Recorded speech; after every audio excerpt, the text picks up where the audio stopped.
Kahal Kadosh Venichva, dans cette veille de Shabbat Behugodai, une question revient chaque année sur la compréhension du rapport entre le peuple d'Israël, sa Torah et sa terre, et surtout la paix que cela est censé engendrer. En effet, nous vivons une génération très agitée, c'est le moins que l'on puisse dire.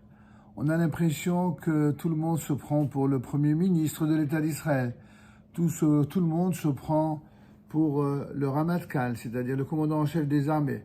Tout le monde aurait des compétences prétendues dans tous les domaines et ainsi aurait une légitimité à donner son avis sur tout.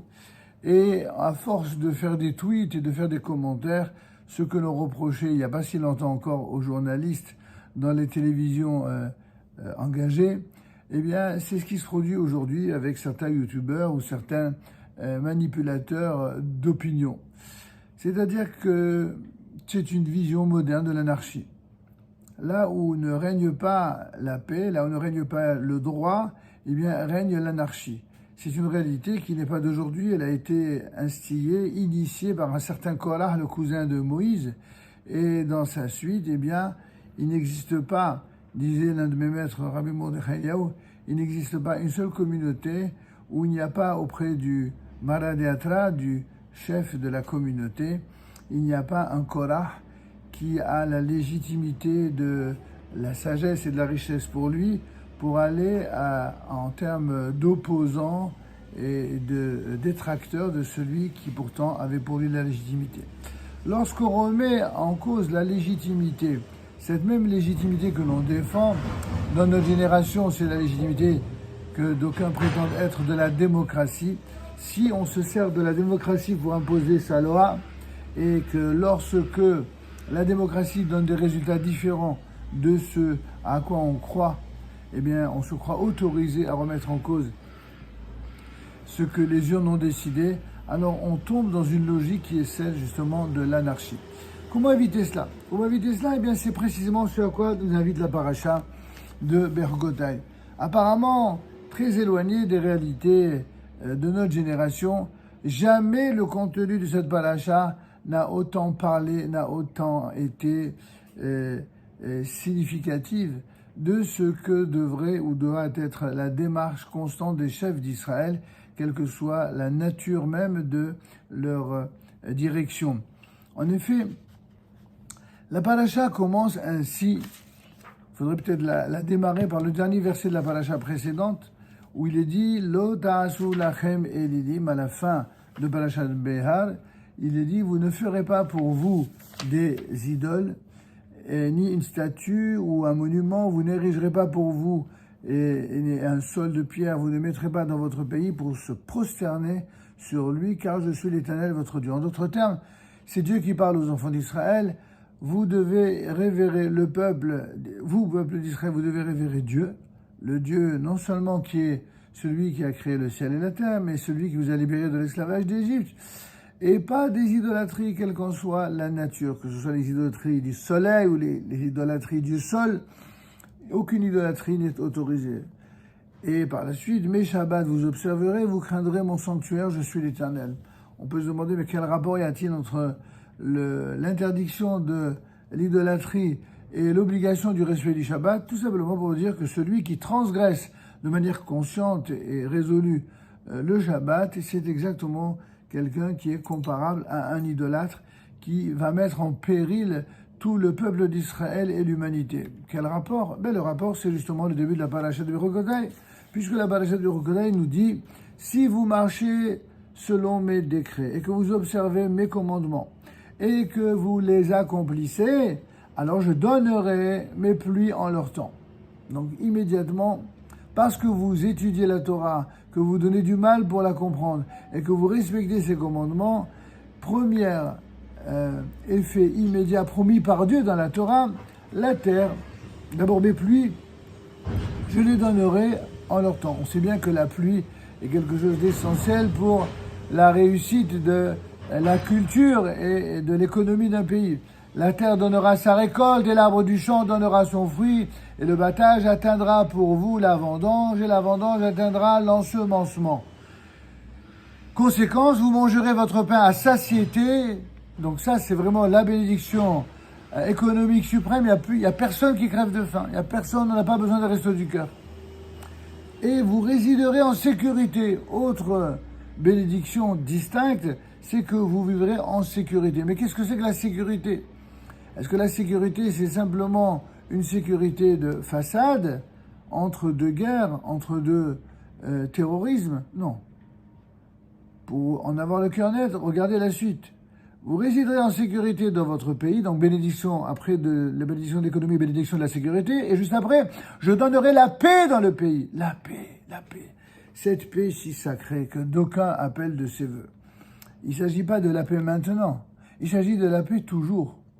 La paix maintenant pour veiller, n'est-ce pas, aux bonnes affaires de ceux qui ne pensent qu'à leur petitesse et à leurs intérêts personnels, ça c'est la paix idolâtre, y compris malheureusement de certains de nos frères qui sont totalement gangrénés par l'idolâtrie qu'ils ont malheureusement drainé avec eux idéologiquement depuis la sortie d'Égypte et à travers les exils. En fait, Dieu promet effectivement, non seulement je donnerai la paix dans le pays, mais il va beaucoup plus loin. Je donnerai la paix dans le pays que vous étendrez et rien, n'est-ce pas? Rien, absolument rien. Excusez-moi, je donnerai la paix dans le pays. Vous vous étendrez.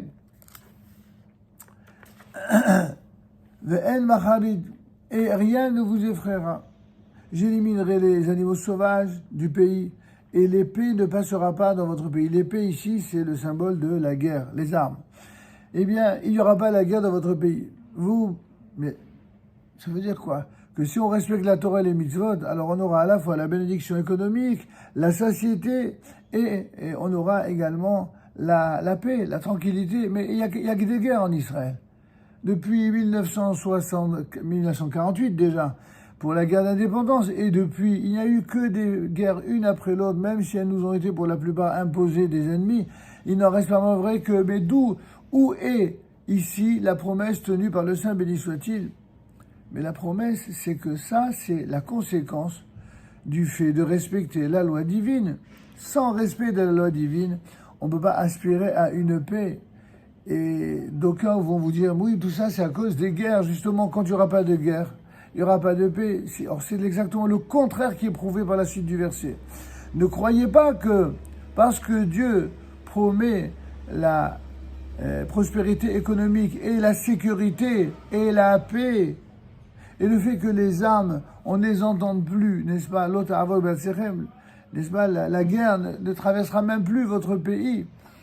Ça ne veut pas dire qu'il n'y aura pas de guerre, ça veut dire que ce sera la conséquence de la dernière des guerres menées par le peuple d'Israël sur sa terre. En effet, sinon, qu'est-ce que ça veut dire? Urdaftem et oyevechem, vous poursuivrez vos ennemis et ils tomberont devant vous par l'épée. Il n'y a pas marqué qu'ils tomberont par miracle. Il n'y a pas marqué ils tomberont comme des mouches, comme ça, de façon miraculeuse. C'est par l'épée. Le fait de faire la guerre, c'est une nécessité éthique, et pas du tout comme l'ont galvaudé certains qui osent, lorsque on fait la guerre au mal et au terrorisme, ils osent parler de guerre ethnique ou de nettoyage ethnique. Toutes ces notions inventées par les antisémites dans le seul et unique but d'empêcher Israël de se défendre. La Torah nous dit non, ça suffit pas qu'il y ait la Torah. Non seulement il faut qu'il y ait le respect divin, le respect de Dieu et de la Torah et des mitzvot, mais il faut effectivement également se battre pour ce pays. Sauf que les combattants sauront, comme c'est le cas de plus en plus, et même les seuls qui s'en rendent compte vraiment en Israël, que les combattants, lorsqu'ils combattent, c'est Dieu qui se bat avec eux et pour eux, lorsque les freins venus d'ailleurs, ou parfois de l'intérieur, n'empêche pas ce combat. Ainsi qu'il est dit, 5 d'entre vous poursuivront 100, et 100 parmi vous poursuivront 10 000. Qu'est-ce que vous croyez? Que les poursuivants, ils vont poursuivre avec des smileys, avec des peace and love, et avec des shalom arshav? C'est pas de cette manière qu'ils vont les poursuivre. Ils vont les poursuivre avec des armes, ils vont les poursuivre avec des armes de guerre. Même si, évidemment, que l'idéal, c'est qu'un jour, ces armes disparaissent. Évidemment, mais jusqu'à ce que cet idéal puisse arriver parce que la paix véritable sera effective, alors il faudra malheureusement encore et encore des ennemis à abattre pour que vos ennemis tomberont devant vous par l'épée, c'est ce que dit la Torah. Je me tournerai vers vous et je vous ferai fructifier, je vous multiplierai et j'établirai mon alliance avec vous. Mais en fait, l'alliance, elle existe déjà. Non, il ne s'agit pas simplement de l'alliance de la Torah, il s'agit de l'alliance de la Torah du peuple et de la terre que malheureusement certains, y compris au sein du monde de la Torah, ont oublié la centralité de la terre d'Israël, comme l'a rappelé justement dans Be'er Sinaï, la relation entre le mont Sinaï et la terre d'Israël. Vous mangerez ce qui est très ancien et l'ancien, vous le ferez sortir à cause du neuf. Je placerai mon sanctuaire parmi vous et mon âme ne se dégoûtera pas de vous. Vous imaginez un petit peu ces mots durs que l'Éternel prononce. Je marcherai parmi vous et je serai pour vous Dieu et vous serez pour moi un peuple. On y arrive. Lorsque le peuple d'Israël, qui est le peuple de Dieu depuis le jour où Dieu a choisi ce peuple pour incarner une loi, une morale, une exemplarité parmi les nations, lorsque ce peuple, dans la diversité de ses compositions, seront à même d'accepter et d'admettre le rôle, ce pourquoi il a été choisi par l'Éternel, alors non seulement il aura effectivement la protection divine, mais il y aura même la reconnaissance de l'ensemble des nations, y compris celles qui aujourd'hui sont chagrines et sont manipulées par certaines masses du monde venues de leur populace, des opinions dites locales ou des opinions tout simplement publiques de leur pays. On voit que lorsque Israël mène des guerres justes, eh bien, les opinions mondiales se retournent contre leurs dirigeants iniques. On n'a plus que, si vous voulez voir une dernière preuve, c'est ce qui s'est passé en Iran. En Iran, vous avez de plus en plus de langues qui se délient en Iran et qui protestent contre les gouvernements des mollahs iraniens, contre l'anarchie qui a été provoquée en son temps par les islamistes et qui aujourd'hui règne en dictature absolue. D'ailleurs, c'est comme cela que procèdent les dictateurs. D'abord, ils créent la confusion et l'anarchie au sein de la population, et une fois qu'ils profitent, n'est-ce pas, pour en quelque sorte créer le chaos et la confusion dans le pays dans lequel ils se trouvent, ils en tirent les marrons du feu, et ils profitent de cette confusion pour eux prendre le pouvoir. C'est une leçon dont non seulement le peuple juif doit s'imprégner et se répéter de plus en plus à la lumière des événements présents, mais c'est une leçon que devrait vraiment partager l'ensemble des nations du monde auxquelles nous sommes attachés par ailleurs, que ce soit ici en France, en Europe, ou que ce soit dans le monde entier. L'avenir des dirigeants du monde qui se veulent sérieux, qui veulent véritablement aimer leur nation, leur pays, c'est de veiller à protéger les intérêts légitimes de leur pays en intelligence avec le seul allié qui ne se servira pas de cette alliance contre ce pays, mais au contraire pour, c'est-à-dire Israël.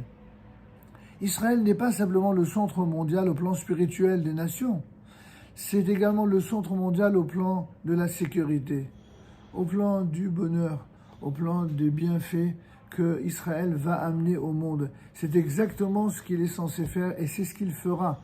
C'est juste que pour l'instant, il y a des ralentissements. Il y a des ralentissements qui ne sont dus que à ceux dont les esprits, malheureusement calculateurs, électoralistes, diraient certains, ou même médiatiques pour ceux qui veulent faire des buzz pas très moraux, eh bien, qui voudraient, comme toujours, dresser les uns contre les autres.